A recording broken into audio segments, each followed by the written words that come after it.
చెప్పిన పని చేయలేకపోయారు. అందువల్ల ఈరోజు ఈ విధంగా మళ్ళీ రావడం జరిగింది.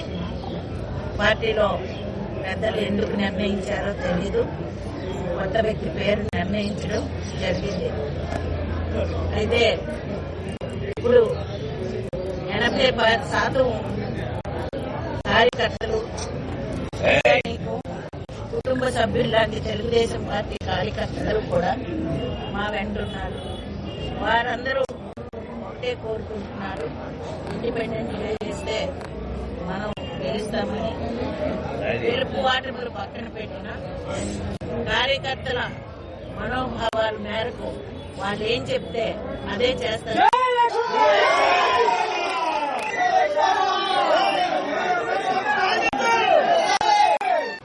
మీ నిర్ణయం నా నిర్ణయమే అని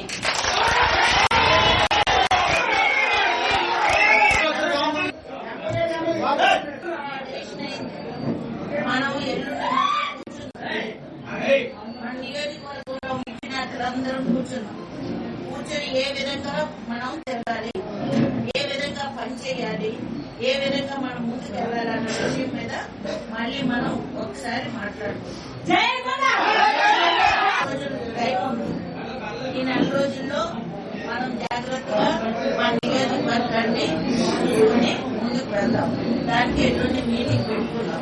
అంతవరకు మీరు ఆనందంగా ఉండండి. మీ ఆనందమే నా వాళ్ళు ఏం చెప్తే అదే నేను చేస్తాను.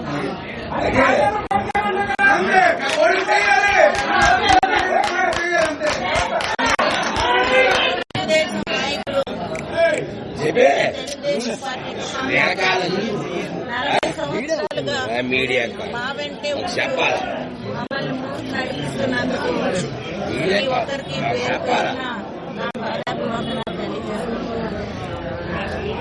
ఏ రోజు మమ్మల్ని వదలకుండా ఉన్న మాటని నేను ఈ రోజు గౌరవించుకుంటున్నాను.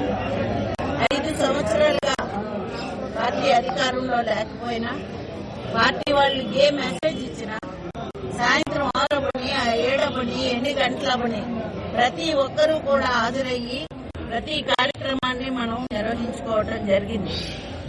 ఆ విధంగా ఈ 5 సంవత్సరాలు మీరు నేను పిలవగానే రావడం, మీరందరూ కూడా ఎంతో జాగ్రత్తగా తెలుగుదేశం పార్టీని ముందుకు తీసుకువెళ్లడానికి నడిపించారు. ఇలాంటి తరుణంలో 2 సంవత్సరాల క్రితం పార్టీ చీలికను మొదలయ్యింది. అప్పుడు నేను